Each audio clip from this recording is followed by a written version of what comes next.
Paz seja convosco, mais uma vez. Louvamos a Deus pela bênção da vida, pela oportunidade de estarmos na casa do Senhor. Estamos meditando dentro das doutrinas da graça. Já falamos da pecaminosidade total, da depravação total nossa como ser humano.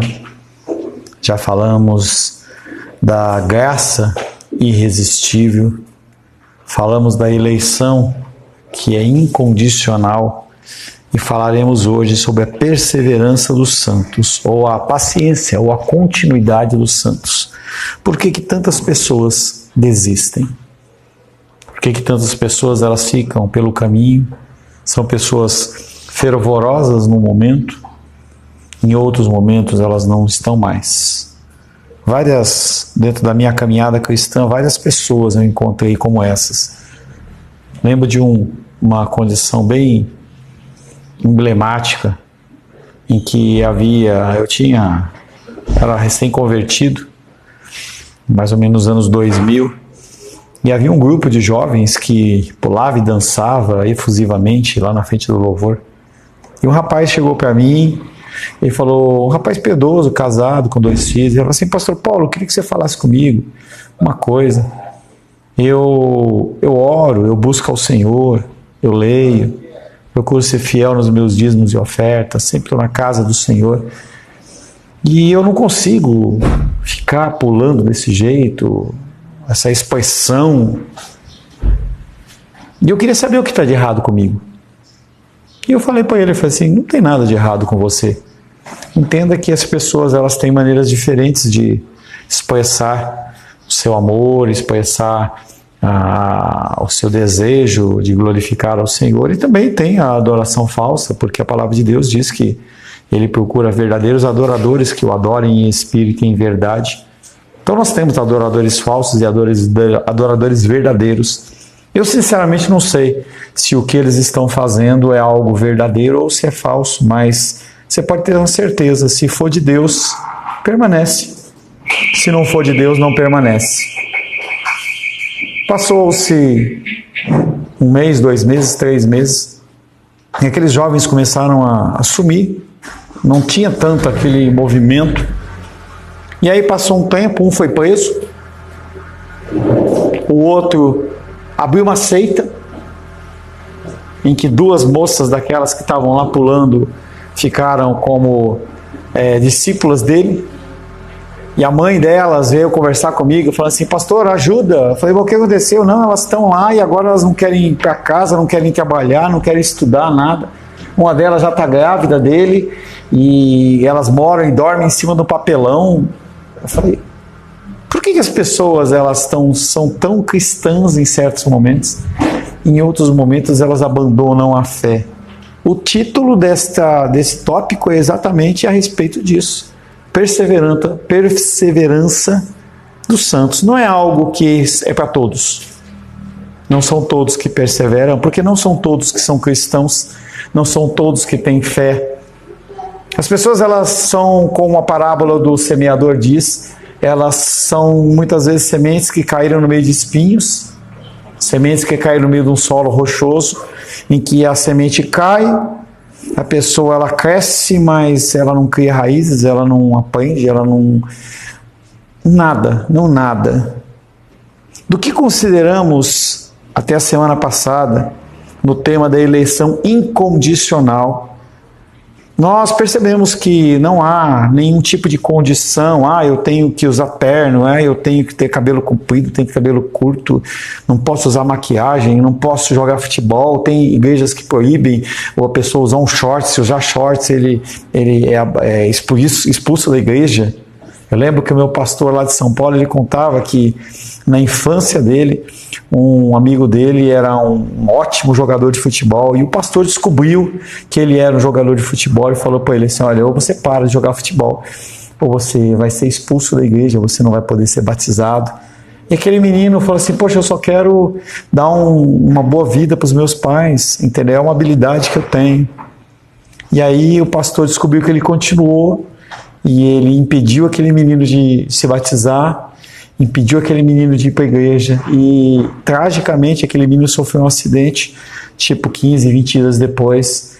E aí o pastor ele falou para a gente, falou assim, o peso ficou nas costas daquele pastor que impediu aquele menino de se batizar e dar o caminho. Porque as pessoas elas querem criar condições. Então eu tenho que ter uma condição, eu tenho que preencher certos requisitos. Quando a gente vê João Batista batizando lá no Rio Jordão, aqueles fariseus eles vão para eles porque eles acham que é mais uma condição para eles poderem ser considerados filhos de Deus.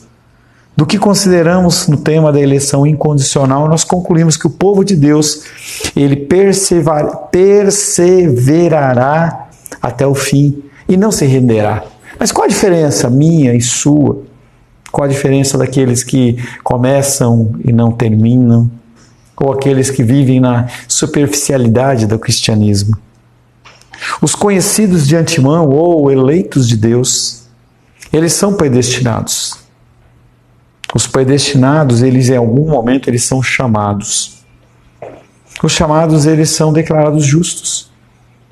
Deus não imputa a consequência dos pecados sobre a vida deles. E aqueles que são justificados, finalmente eles são glorificados. Romanos 8,30.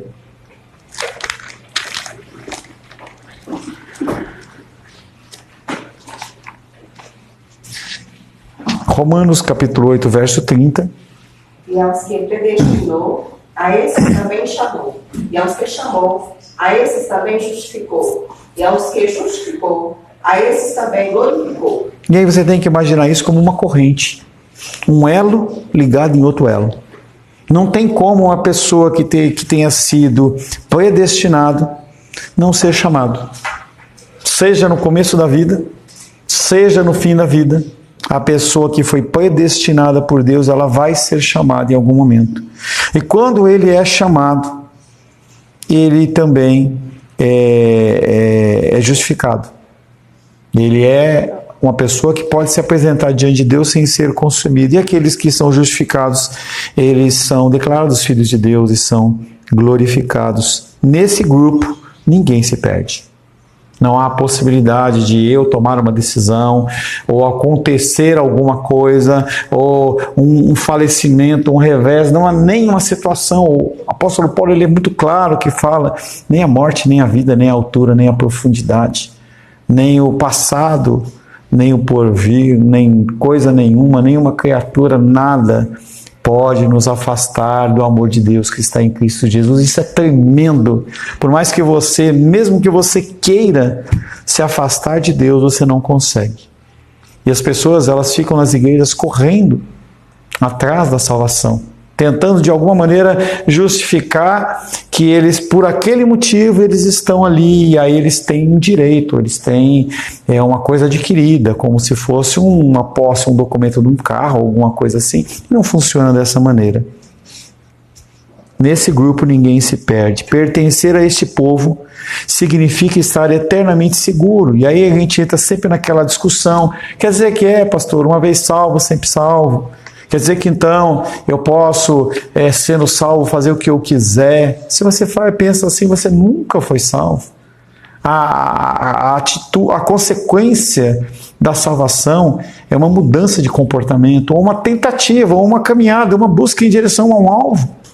E nós temos que ter tempos de você parar e você olhar na sua vida, há um ano atrás, como que você era, o que você fazia, como que você agia e reagia, você está melhor, não está melhor? Não há ninguém, exceto Deus, melhor do que você para poder avaliar como que está a sua vida. Você avaliar realmente, eu realmente estou me dedicando à leitura, eu estou realmente trazendo pessoas aos pés da cruz. O que é que eu tenho feito dentro deste cristianismo? Pertencer a este povo significa estar eternamente seguro. No entanto, queremos dizer mais do que isso quando falamos na doutrina da perseverança dos santos. Queremos dizer que os santos têm de perseverar e perseverarão na fé e na obediência que procede da fé. E aí essa palavrinha, obediência, ela nos incomoda, porque ela nos leva a não ficarmos apáticos, ficarmos catatônicos, paradinhos. Nós não somos um lago, aquela ilustração de um lago parado, em que a água ela fica podre, em que ela gera doença. Não é a figura do cristão. Quando o Senhor está lá com aquela mulher lá no poço, lá ele fala assim, de mim fluirão rios de água viva. O salmista fala sobre a condição dos torrentes do Negueb, que é a condição de um monte em que no inverno ele congela, e aí o rio ele fica mirradinho, mas quando chega no verão e o rio descongela, aquilo desce levando tudo, entendeu? É água potente, forte. Ele fala que nós somos assim. Não tem como você ser uma pessoa desse jeito, parada. E aí eu não estou falando do Felipe, não, mas não dá para você ficar de braços cruzados dentro da igreja. Não dá para você ficar sem fazer nada. As pessoas elas ficam procurando toda sorte de coisas para não se envolver. Parece que é como se fosse um investimento, em que você faz um investimento e você pode perder alguma coisa. Não, a vida cristã é uma vida de perda. É uma vida de você estar sempre arriscando, sempre dando a cara a bater. Saí lá do Maranhão, eu fui para o aeroporto, era 2 horas da manhã. Aí o cara que ia me dar carona, me deu carona lá, cheguei, eram umas 3 horas da manhã lá no aeroporto. Fiquei até a hora do embarque, foi às 5 horas. Cheguei no aeroporto 7h30, 7h40.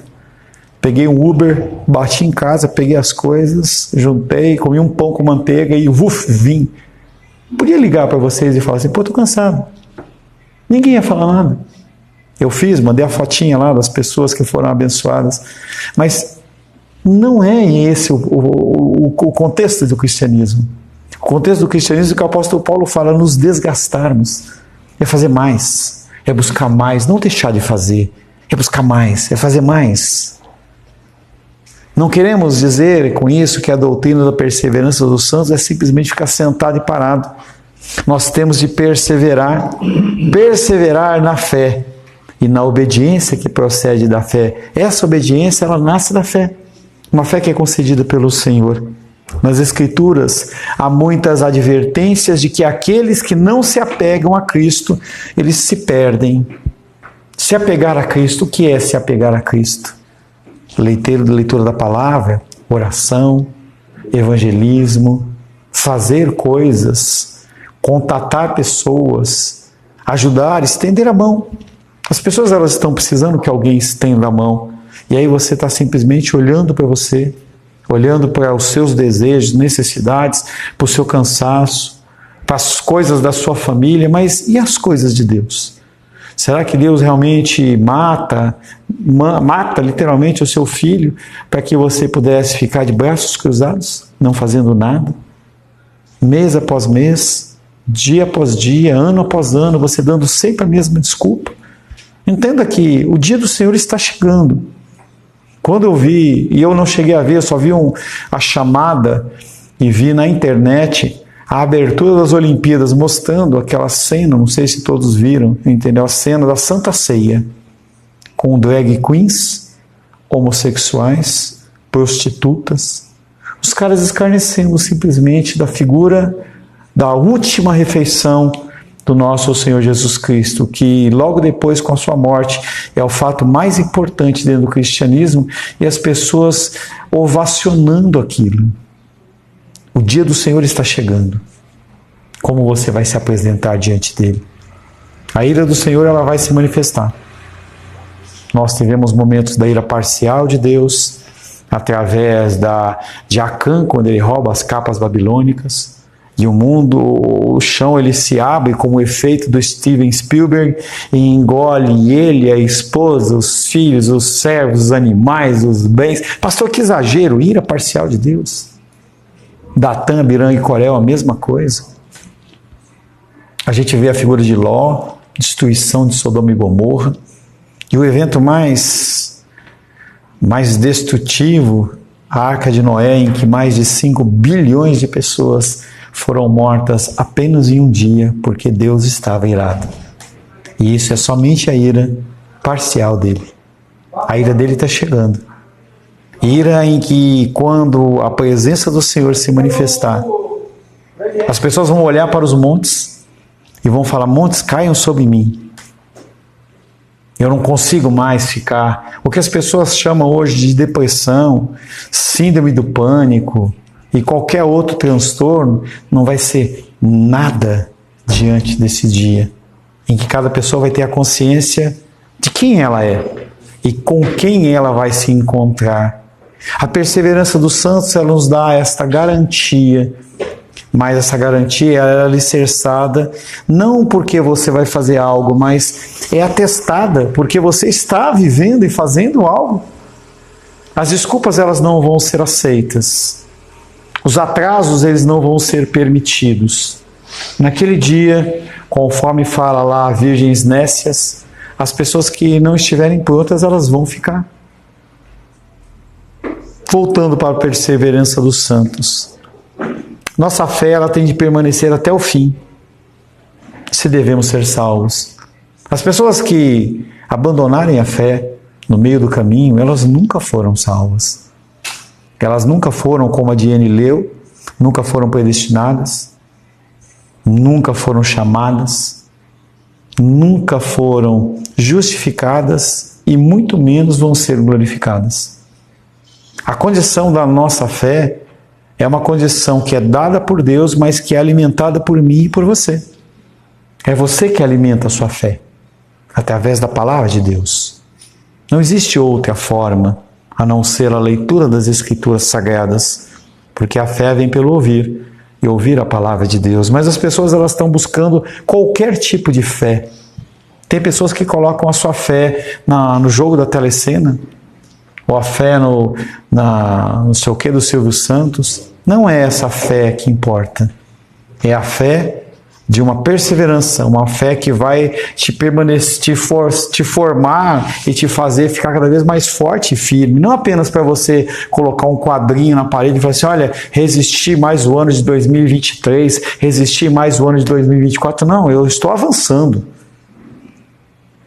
Toda nossa fé tem de permanecer até o fim. Isso significa que o Evangelho é o instrumento de Deus na preservação da fé, bem como o instrumento que gera a mesma fé. Não agimos como um tipo de indiferença arrogante para com o chamado à perseverança apenas porque uma pessoa professou a fé em Cristo. E muitas pessoas, elas se apegam nisso. Eu já aceitei Cristo, então acabou, não preciso fazer nada. As pessoas, elas se enganam. Vai ser um dia amargo quando as pessoas se depararem com o autor da vida. E tanto salvos como não salvos vão ter a consciência naquele dia, que a gente não sabe se esse dia vai demorar um ano, um século, não sei. Em que a gente tem aquela ideia, né, que vai passar o DVD, passar não sei o quê. Você vai ter diante dos seus olhos todo o tempo que você perdeu, tudo que você deixou de fazer. Para os salvos, a esperança, porque a perseverança dos santos, ela é devida a partir de Deus, e Deus, ele vai sustentar até o fim. Mas aqueles que são ímpios, eles vão simplesmente entrar num colapso emocional, porque eles vão ver que não tem como se justificar. Ah, porque eu dor de barriga, ah, porque estou cansado, ah, porque eu tenho que ver um carro, ah, porque isso, é porque aquilo. Não vai ter desculpa. Nós vamos todos estar diante do Senhor, e Ele vai cobrar isso. Não agimos com um tipo de indiferença arrogante para com o chamado à perseverança apenas porque professamos a fé em Cristo, como se pudéssemos, baseado em nossa perspectiva, ter certeza de que agora estamos além do alcance do maligno. O mundo jaz no maligno. Ou você está em Cristo, ou você não está. Parece uma redundância, mas há tantos outros lugares e tantas outras fés, tantas outras coisas e coisas que você pode se apoiar que não são alicerce. Não são alicerce. E quando o maligno vem e tenta, você não resiste. Eu vinha hoje ouvindo o Glorify, aquele aplicativinho que eu indiquei para vocês, e ele vem falando exatamente sobre isso. Esses dias eu não consegui gravar porque não tem essa funcionalidade do celular junto com o aplicativo. Sempre que eu gravo com a Rosângela, eu ouço com ela, eu gravo e envio para vocês, para quem quer ouvir. E ele vem falando exatamente sobre esse revés, os reveses que a vida nos traz, em que são simplesmente formas de Deus nos fazer mais semelhantes a Cristo, fazer com que nós sejamos forjados. É a figura daqueles filmes medievais em que a espada é colocada no fogo até ficar vermelha, e aí o ferralheiro lá, ele pega aquele martelo e dá aquela pancada. Pá! Ferreiro, obrigado. Pá! Pá! E aí ele coloca na água. E volta a esquentar de novo. E bate. A vida nossa é essa. São momentos de tranquilidade que nós temos que aproveitar. É nesse momento de tranquilidade que é hora de você comer, é hora de você se alimentar, você se preparar para a próxima jornada. Recentemente eu vi um filme de... Esses caras, faz essas provas de Ironman, né? Então, o cara tem o período de corrida, tem o período de bicicleta, tem o período de natação e tal. E era uma prova mais ou menos diferente. E aí os caras tinham que fazer uma prova, acho que era os 700 quilômetros. É um negócio doido. E aí mostra os caras caminhando, chegava uma hora que eles paravam nos pontos, né, de descanso, né, entendeu? E se você chegasse antes, você podia descansar mais. Se você não chegasse antes, você tinha que tomar uma água e sair de novo, ou então jogar a toalha. Nós temos esses momentos de descanso. O que acontece com esses momentos de descanso? A gente abandona, a gente para, relaxa. E aí o que acontece? O que a gente era um tempo de descanso, um tempo de preparação, a gente utiliza para coisas fúteis. E a gente não está preparado para a próxima onda que vem. Isso acontece bastante no mar. Quando você entra no mar, e como eu não sabe nadar, e você vacila, e você toma um caldo de uma onda muito forte, se você não conseguir se recuperar rápido, a segunda onda vem, bate em você, é a hora que você morre afogado. Assim é o cristianismo. E o Senhor, Ele permite que essas ondas venham exatamente para a gente se fortificar e poder ajudar os outros que estão se afogando. Há um combate de fé a ser realizado. Esse combate, ele é uma preparação para as lutas que vêm na sua vida. Os eleitos realizarão esse combate. E por meio da graça soberana de Deus, eles vencerão o combate. O ímpio, ele perde o combate. O salvo, ele pode perder, inclusive, a batalha. Ele não perde a guerra, mas ele perde a batalha. E a gente vê tanta gente desgraçada. E essa condição da desgraça é falta da graça de Deus. As pessoas, elas querem viver apenas na questão da misericórdia. O que é a misericórdia? É você, o tempo inteiro, estar clamando para Deus te livrar daquilo que você já devia estar pronto para lidar com aquilo.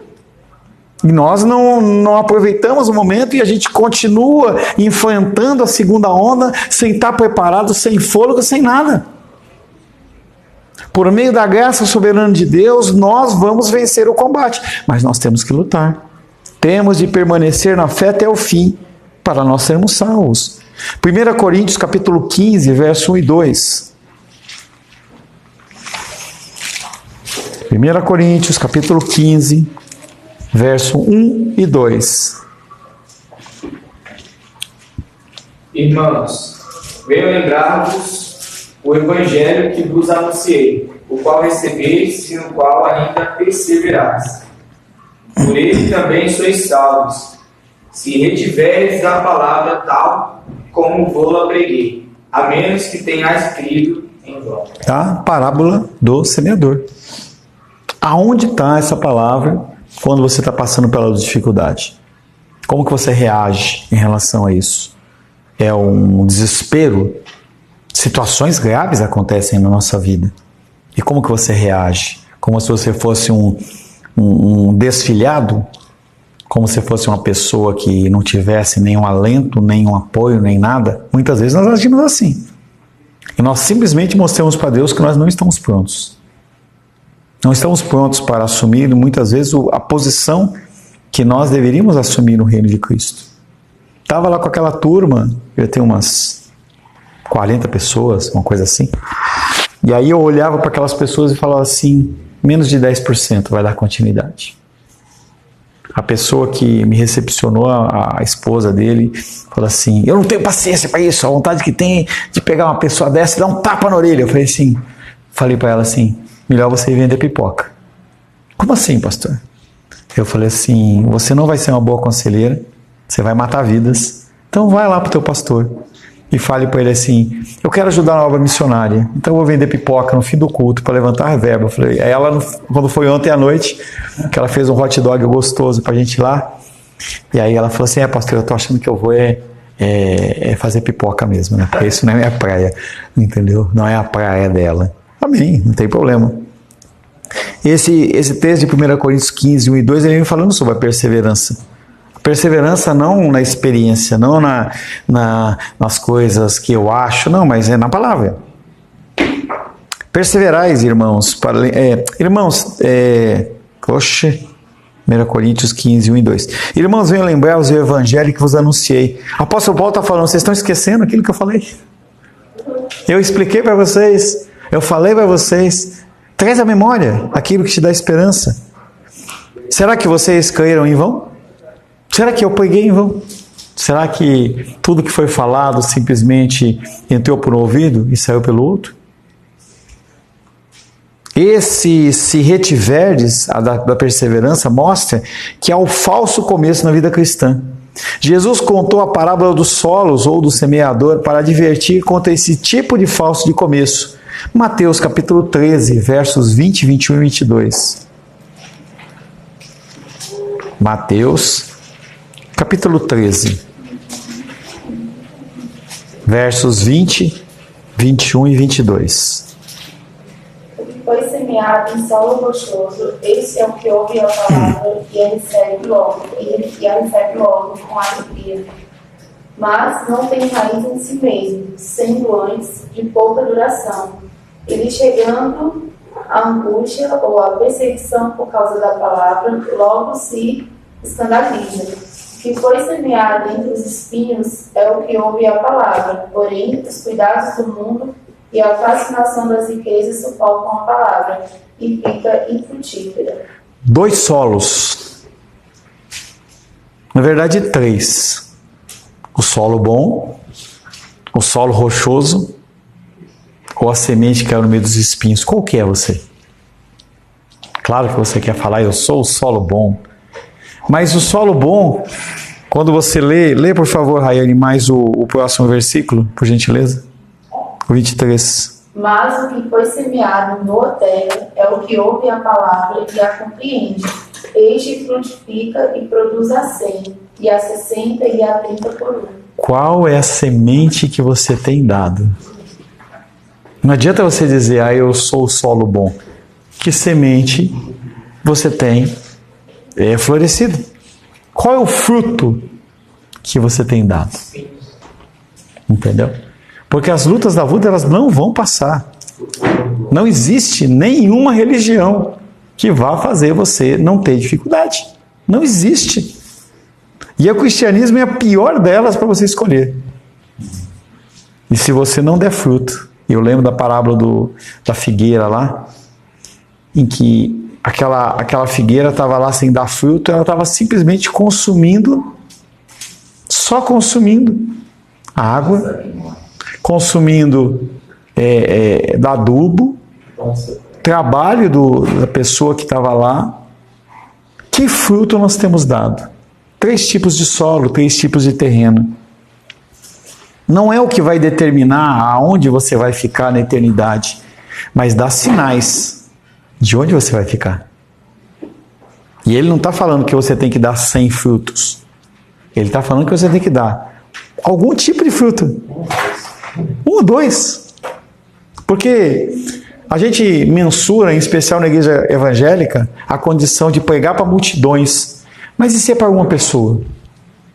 Quando a gente vê a figura de Estevão sendo apedrejado, ou mesmo de Felipe, quando a gente vê a pregação após a pregação de Estevão, entendeu? Em que ele abençoa a vida do apóstolo Paulo, que antes era Saulo, a pregação dele não se fala de outras pessoas que ele alcançou, mas ele alcançou Saulo. Olha, entendeu? Imagina o nosso cristianismo hoje sem Paulo. Como que ficaria a Bíblia? Entendeu? Uma pessoa. Então não é questão de quantidade, é questão de você estar sempre preparado, sempre apto a ficar buscando de Deus oportunidades de você frutificar. Em outras palavras, como Paulo diz em 1 Coríntios 15:2, que a Rainha acabou de ler, há também o crer em vão, que significa um falso crer, um vir a Cristo por razões que não incluem o amor, a sua glória e ódio ao pecado. Pessoas vão às igrejas para participar de campanhas simplesmente porque querem oferir lucros, porque querem a bênção, porque querem... E não há problema, porque o local da bênção é na casa do Senhor. Mas não é só isso. A motivação sua não pode só ser receber, como não é matrimonialmente, como não é no trabalho, no labor, trabalho. Se você está numa empresa apenas por causa do salário, você não vai suportar, vai ser um peso para você. Você tem que ter algum prazer, entender que você está construindo algo. Tem um filme muito antigo, lá de década de 50, do Charlie Chaplin, que falava Tempos Modernos, que era uma época em que estava se começando a fazer a industrialização dos procedimentos. E aí mostra a figura dele, né, numa linha de produção, em que ele tinha que apertar um parafuso. E aí ele tchum, tchum, tchum, tchum, tchum. É um filme clássico. E eu, na época que trabalhei na Philips, a gente queria quebrar exatamente isso. Você não está apertando um parafuso, você está construindo um carro. Você está fazendo uma televisão. Se a gente não tiver uma visão macro do que está acontecendo, a gente minimiza os nossos esforços e as nossas ações, e elas parecem que elas ficam sem valia. E as pessoas que vão apenas para apertar o parafuso, eles não entendem que eles fazem parte de um plano maior, eles fazem na marra. Fazem sem a motivação correta. São os falsos adoradores. Pessoas que estão nas igrejas, têm vozes maravilhosas, abençoam toda sorte de obras sociais e vão para o inferno. Porque a motivação deles não é adorar o Senhor, não é glorificar Ele. Não tem ódio em relação ao pecado. O pecado, ele mora ao lado com eles. Dentro do curso que eu dei lá, que era a parte de sexualidade lá, as pessoas ficavam com o olho arregaladão assim, quando você falava das coisas que acontecem. Por que as pessoas fazem o que fazem? Porque elas querem ser satisfeitas apenas nos seus próprios desejos. Isso não é cristianismo. Paulo diz, a evidência da genuidade da nossa fé é o fato de que nós retemos a palavra, de que nós perseveramos, em que independente da situação que você está passando, você continua sendo cristão. Continua sendo cristão. Colossenses capítulo 1, versos 21, 22 e 23. Colossenses capítulo 1, versos 21, 22 e 23. É o Daniel. Colossenses capítulo 1, versos 21, 22 e 23.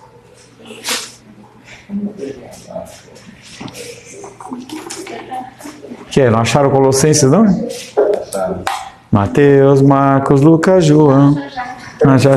Então vai. E a vós outros também, que é outrora Éreis, tem acento no éreis. Estranhos e inimigos no entendimento pela vossa obra maligna. Agora, porém, vos reconciliou no corpo da sua carne, mediante a morte, para apresentarmos perante ele santos e inculpáveis se é permaneceis na fé,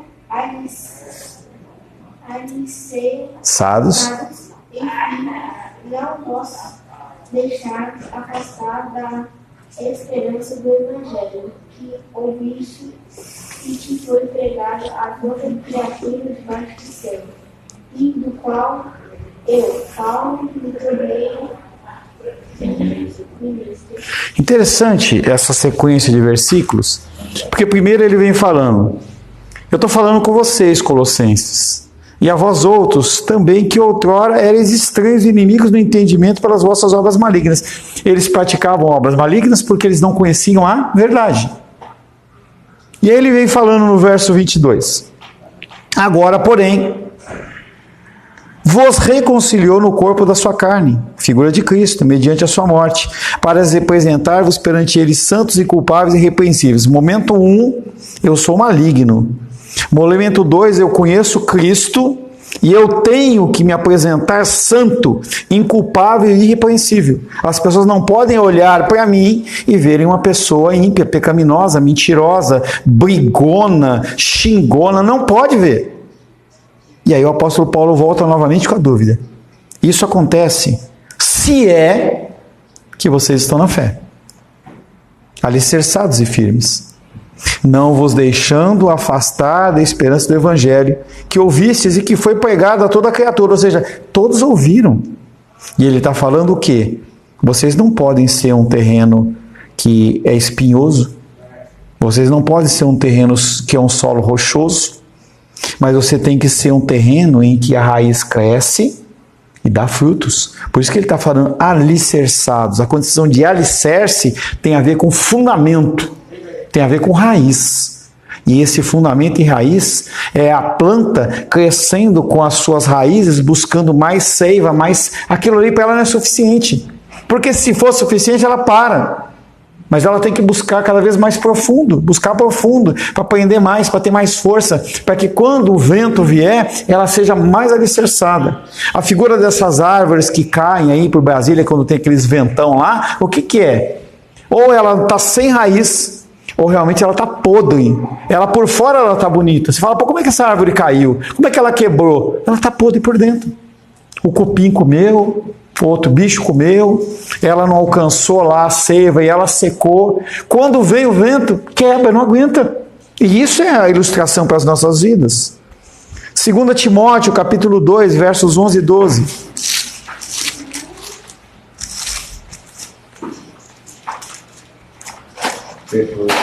Segunda Timóteo, capítulo 2, versos 11 e 12. Fiel é esta palavra. Se já morremos com ele, também viveremos com ele. Se perseveramos, também com ele reinaremos. Se o negamos, ele, por sua vez, nos negará. E ele está colocando bem a condição. Branco, preto. Certo, errado. Anda para a direita, anda para a esquerda. Ele está falando assim, se. Entendeu? Se você você tem que ter mudança. Nessas palavras, Paulo está seguindo o ensino de Marcos, capítulo 13, verso 13, por favor. Marcos 13, 13.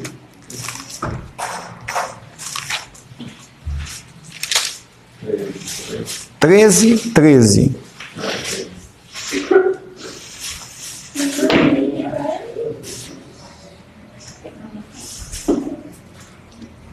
Sereis odiados de todos por causa do meu nome. Aquele que, porém, perseverar até o fim, esse será salvo. Aleluia. Mais uma característica. Além de você ser um solo bom, você tem que ser odiado. Se você é amado por todo mundo, algo está errado. Porque a luz do Evangelho que deveria brilhar através das nossas vidas, não está brilhando. E como não está brilhando, não incomoda aqueles que estão nas trevas. E como não incomoda aqueles que estão nas trevas, eles olham para você e falam assim, ele é igual a mim. Agora, se você é do Evangelho, você vai ser perseguido, você vai ser odiado, mas Deus garante que nós vamos estar com Ele e vamos ser vencedores até o fim. Eles falam que você é melhor que eu. Eles falam que quer ser melhor que eu. Senhor, te louvamos, te adoramos e bendizemos por essa primeira parte da Escola Bíblica Dominical. Queremos pedir, Pai querido, a Tua luz, a Tua direção, pedir que o Senhor nos guie, que nós possamos entender a perseverança dos santos e não venhamos a ficar acomodados na nossa salvação ou pretensa salvação. Oramos Em nome de Jesus, amém. Graças ao nosso bom, querido e amado Deus.